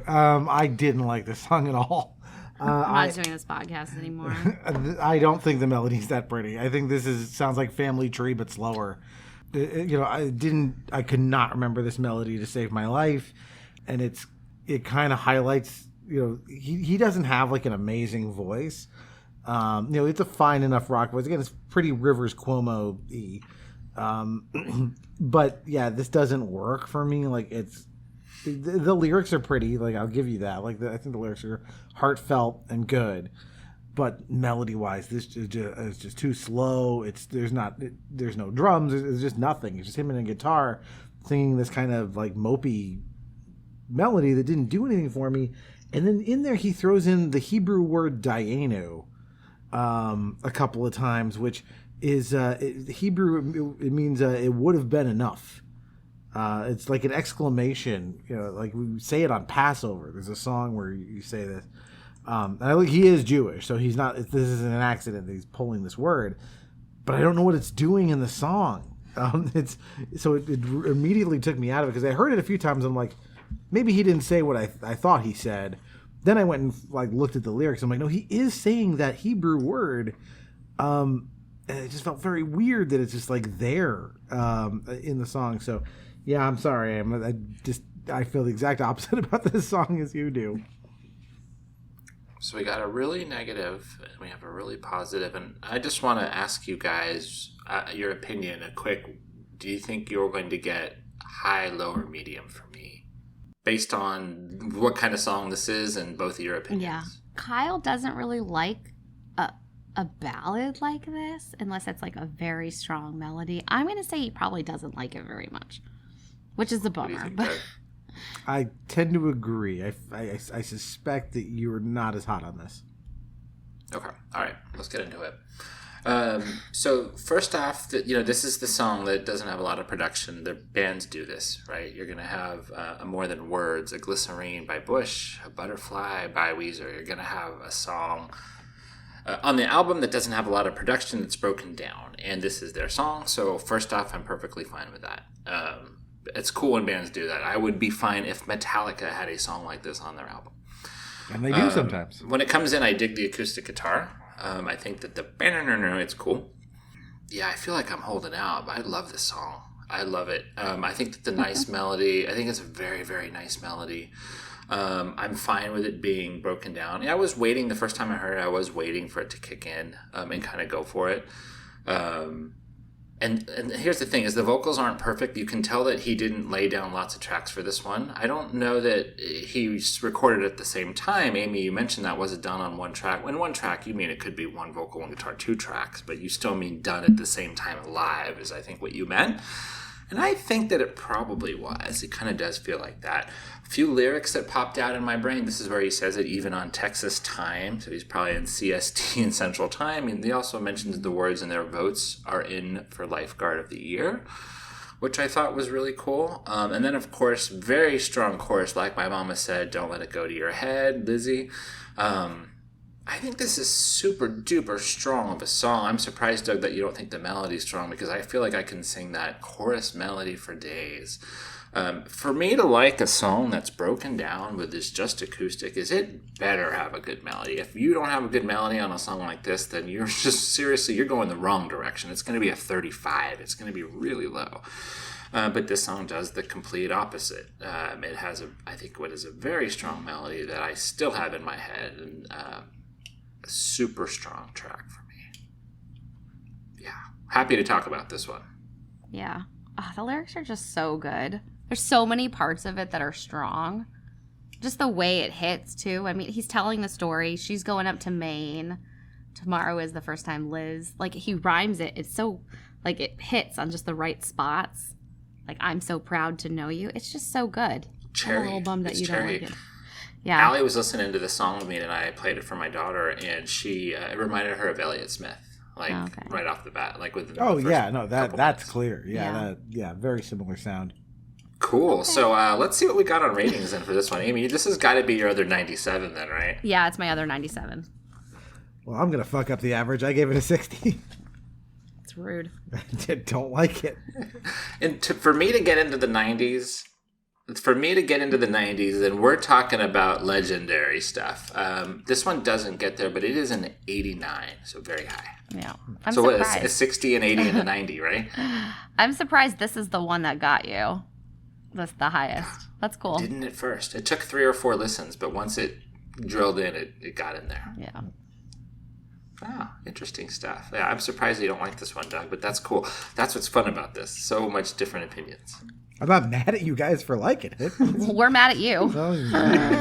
No hard feelings. Yes. All right. So we're moving on to this second to last song. It's 450. I said earlier that there's another song that's 450. Make It Up, and Harriet's Got a Song is the title. I don't stand a chance in this fucked up world. New school took romance and messed it up real bad. But your brand new eyes shrink me to a size, make it hard to see my reality.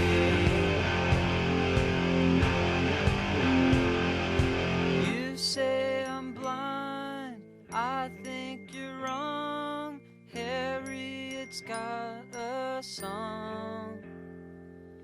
When we combine, nothing goes wrong. Harriet's got a song.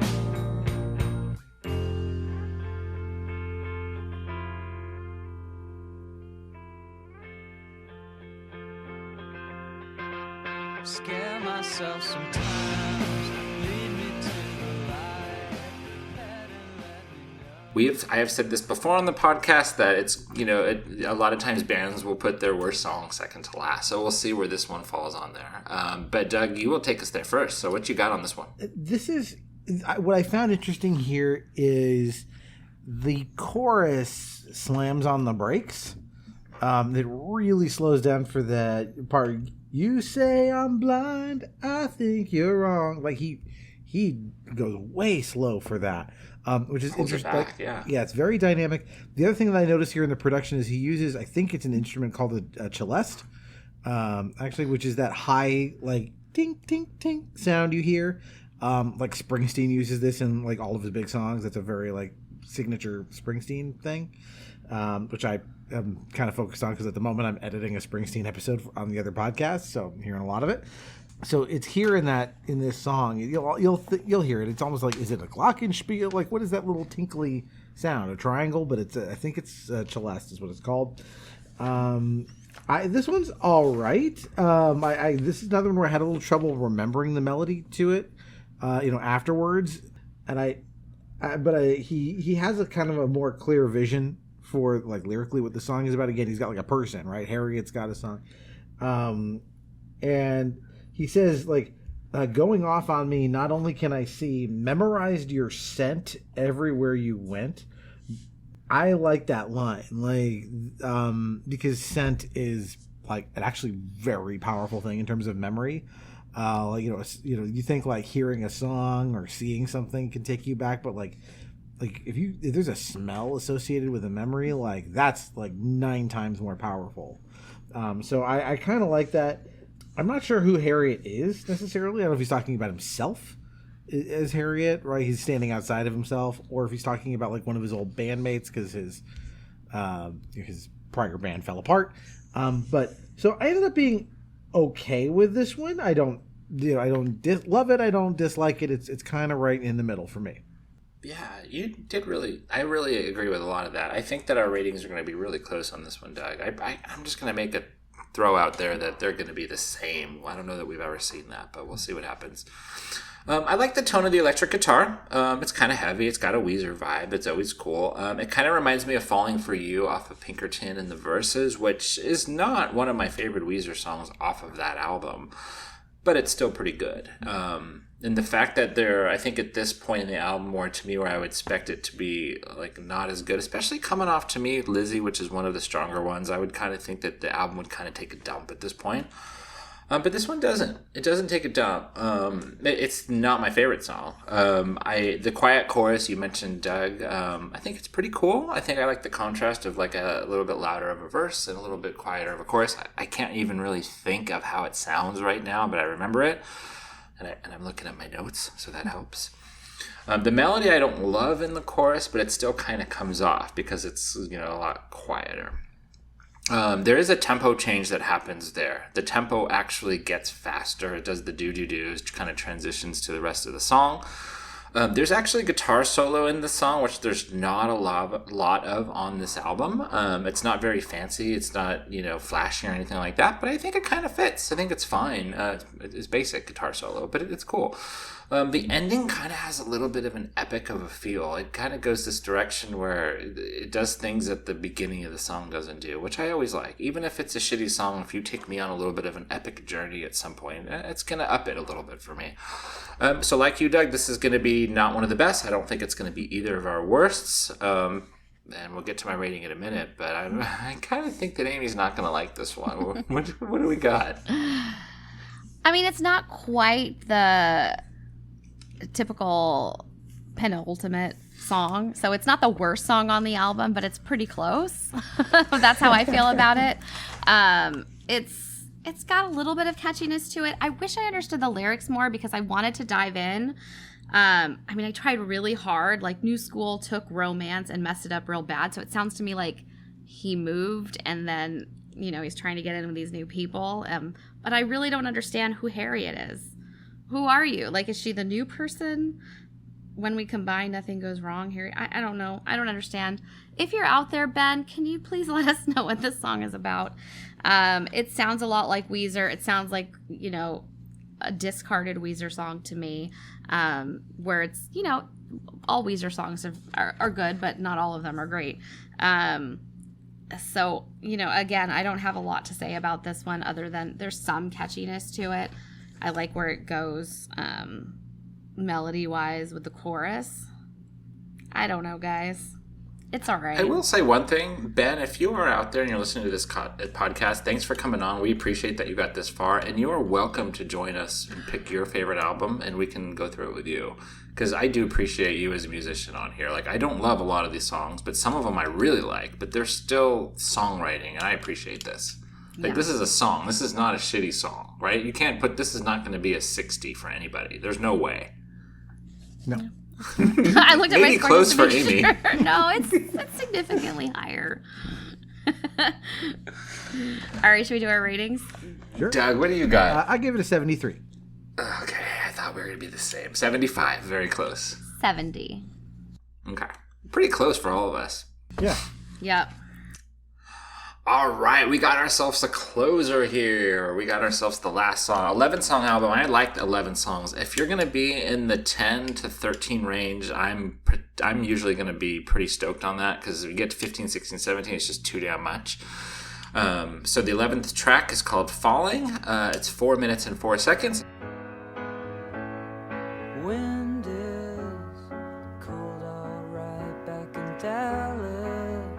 The neon light from the building lets you know you're home. You'd go way back when if you wanted to be my friend or you call me, I'd understand it's true. I don't feel like I'm falling, no I don't feel like I'm falling, no I don't feel like I'm falling down. Just say hello to the ground. Ba, ba, ba, ba, ba, ba. Ba, ba, ba, ba, ba. Again, it's kind of up the middle. It's probably around the average of the album, although Sha Sha early on at 149 probably takes that average down. I'm just going to keep talking because it's my turn. So I love the thing that I love. I don't love the song, but there's a certain something about it that I do love, and it's that melody that it goes to a 7/8, and when it goes to 8, okay, 8 is your root, da, right? That's your root note, da, da. That's your 8. You 1 in your 8. Your 1 is low and da. Your 8 is your high one, da. This thing does the 7/8 thing where it goes da da da da. It's right into that where it's like coming up to the root. And this song does it in the verse, and I like when songs do that. I've written a song like this before. I've heard songs like this before. I can't think of any other ones right now, but this does that, and I like that. And if you're going to do that in a song that's major, I'm already going to be in. So that it happens in the verse. I like the verse. The verse is good. The chorus is not very standard. This is a cool, ironic shit that he does. It has to be intentional. But he says, "I don't feel like I am falling," but it goes down. So he says he does. I don't feel like I'm falling. I'm reading my lyrics here, which means he doesn't feel like he's going down, but the chorus goes down. Dun, dun. It kind of goes down in the tone, right? Like the bass, like the low notes go down, and he says he doesn't feel like I'm falling. I thought that was super cool because you're having a great link between lyrically what he's saying and music and what you're doing, and you don't get that very often in any music. So I thought that was really cool. Going back to the verse, I just overall think that the verse is very uplifting in a sense. I think that the verse is the better part of the song. I think that that's the hook. I probably would have closed this album with Lizzie just the way that Weezer closed Pinkerton with Butterfly, because it's kind of an outlier on the album to me. There's nothing like it. But this is probably, I think, the second in favor song I would close the album with. I couldn't think of any other way. Now, looking back, and I'm sure we'll talk about the whole album, I think I like the order to this. Falling towards the end, Lizzie towards the end, that's good stuff. I like that they didn't stack the front of the album with some of these better songs. And to me, this is actually one of the better songs. Not my favorite, but this is pretty good. All right, I'm out of breath. Go ahead, Amy.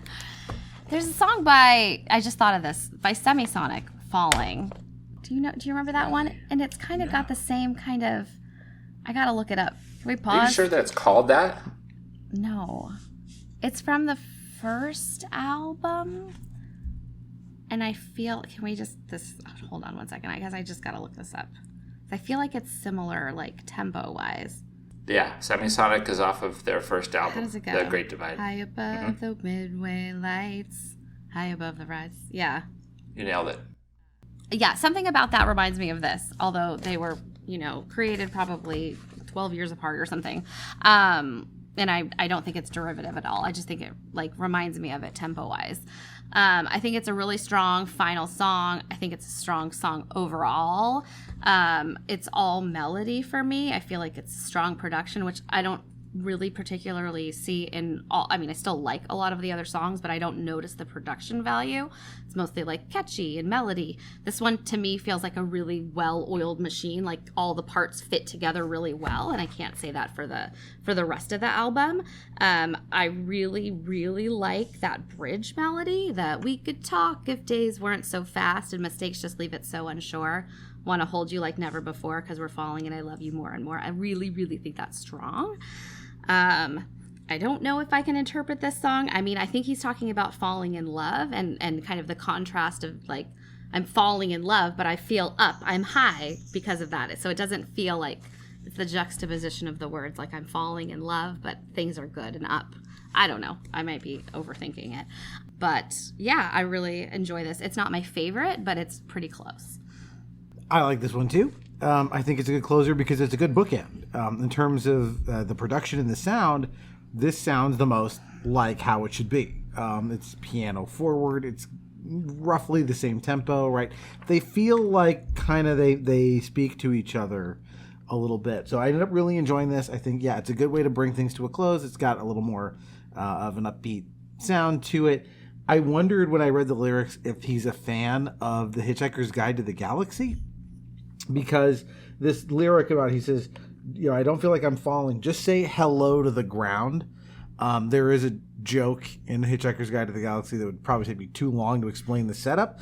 But basically this thing, a whale is falling out of the sky and the author's telling you its first and last thoughts as it's plummeting towards the ground, and he's deciding what to call the thing coming up. And he decides, I'm going to call it the ground, and his last thought is, I wonder if it'll be friends with me, and then splat.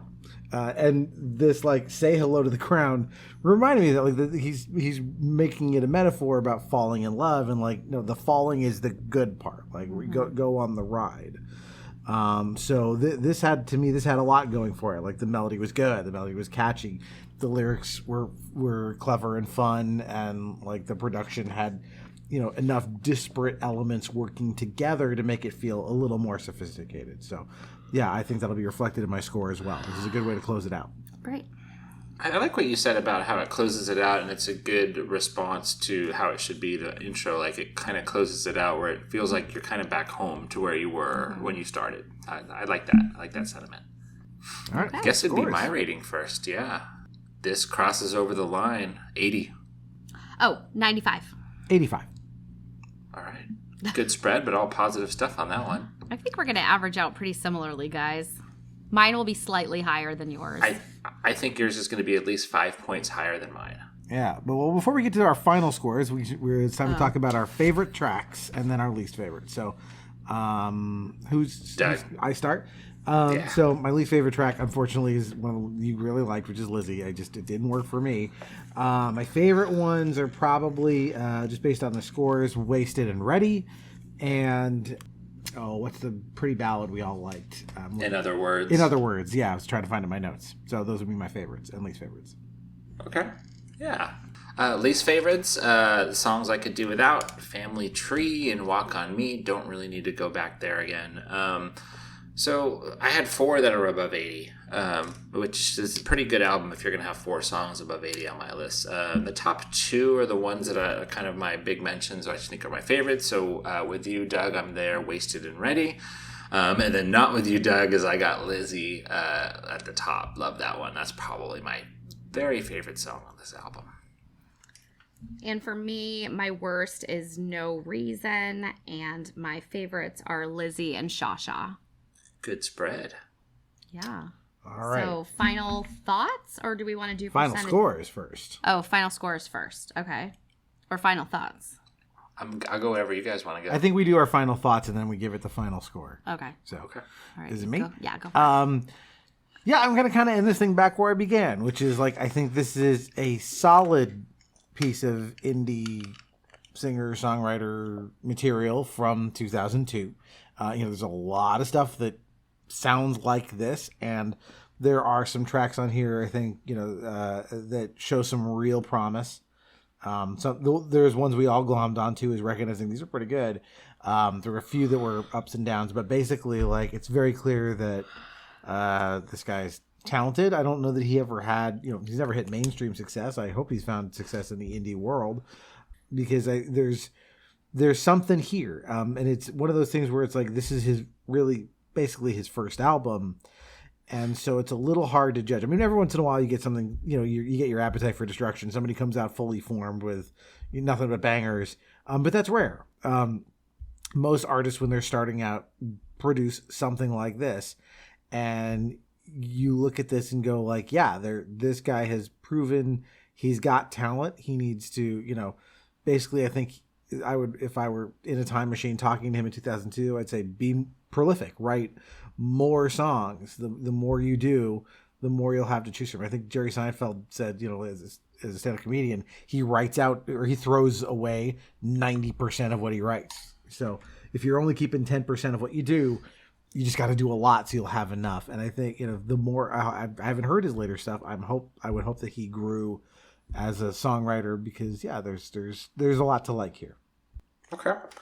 Final thoughts for me is overall it's okay. I mean, I think it makes me appreciate what we're doing here on this podcast, because there's been, this is probably our 4th, 5th, 6th time, whatever it is, and I'm listening to things that I didn't know, and it's, I think, widening my just my genre and what the stuff that I normally like. I wouldn't go out of my way for something like this. So I appreciate the fact that I got to listen to this. Now, with that said, there's, to me, some junk on here. There's some pretty decent stuff, but there's also some stuff that I really, really like. These songs that I mentioned, Wasted and Ready and Lizzie, I'm going to remember these songs. This is just a couple more. It's almost like going through a grocery store and picking out your favorite foods that you've never had before. And every time you go back to the grocery store, now you're going to get these because you tried them. You tried all this stuff. You got 50 things last time that were all new. But these, like you said, I think you'd mentioned like 10% or 90% or something. But like you throw away 90% of your stuff and you keep the top 10%. Well, out of this album, there's 10% of it that I think is really, really good. So I'm really grateful to have these songs in my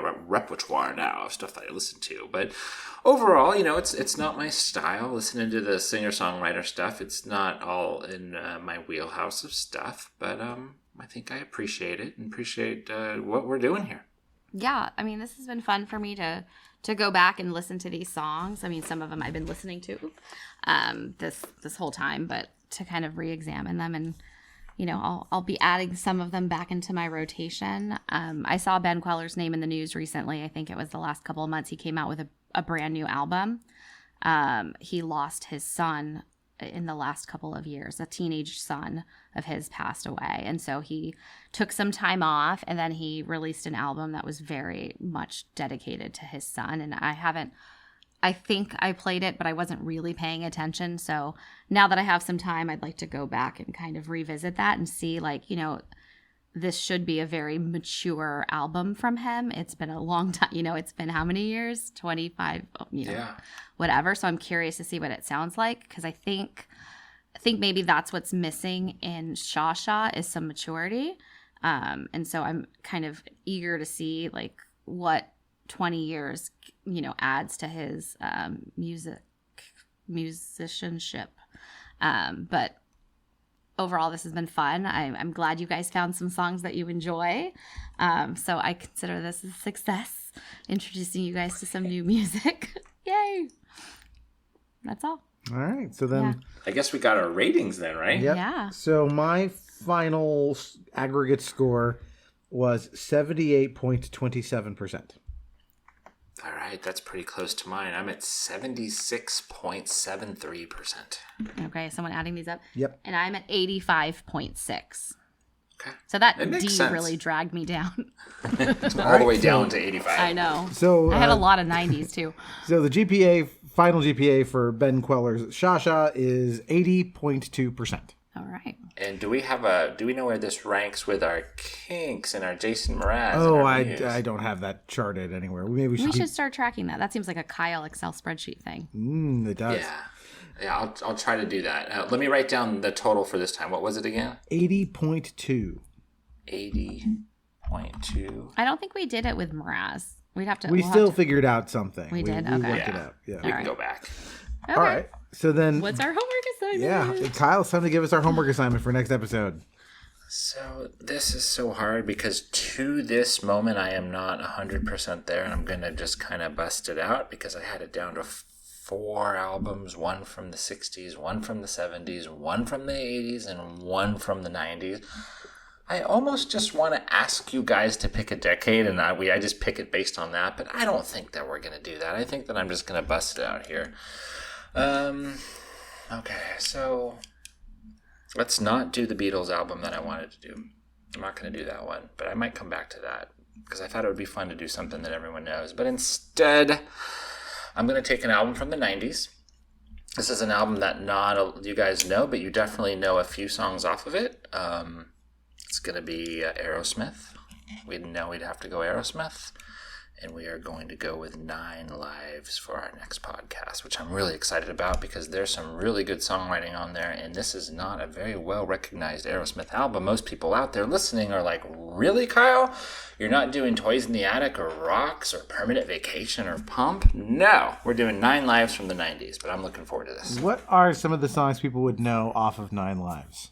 I think the big one, which is not one of my favorites, is Pink.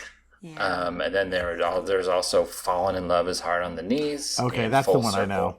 Oh yeah, Kyle, we've driven around in your car listening to this whole album probably when it came out, so I know Amy's it. I gonna mean, I don't know it yeah. 100%, but this will be fun. Yay! Yeah, I think it's really I interesting. don't have to again, pretend to like music. to pick I won't call it a lesser album, but as you said, we're not doing Get a Grip, right? One of these big mega albums by this artist.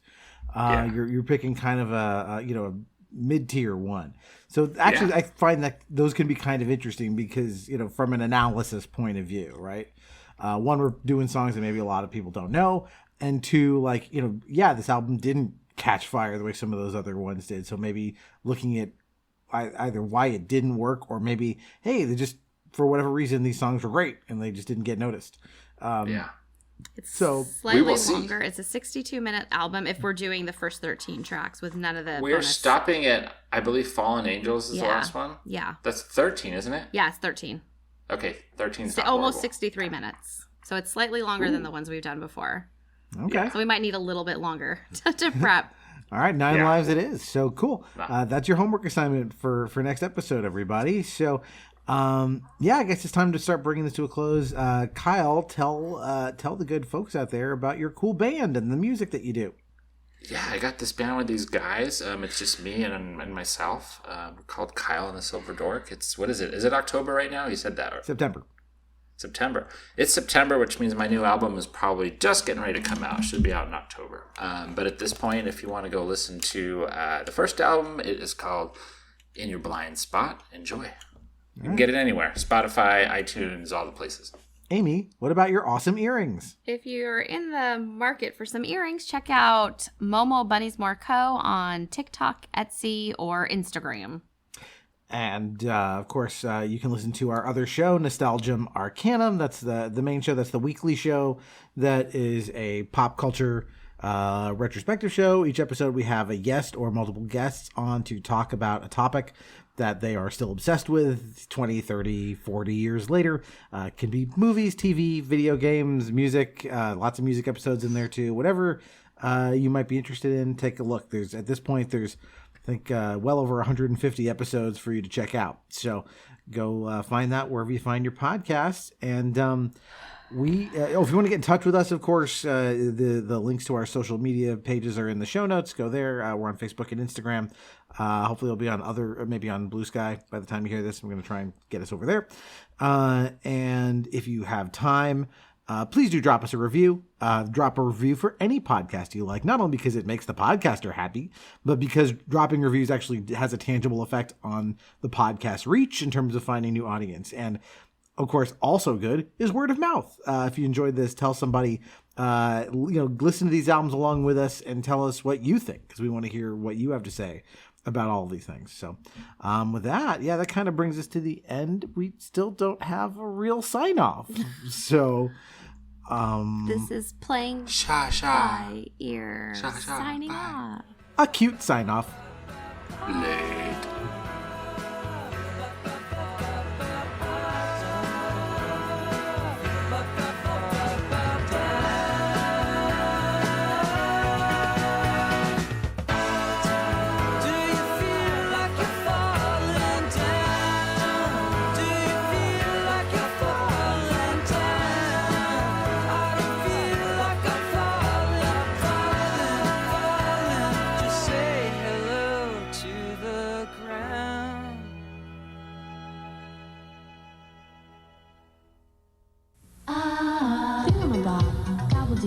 What's its face? Whatchamacallit? Whatever it is, whatever it was. Chocolatey chocolate. Whatchamacallit? How's it go? Wows and do. Chewy caramel. Whatchamacallit? Doohickeys. You know what I mean. Peanutty crispies.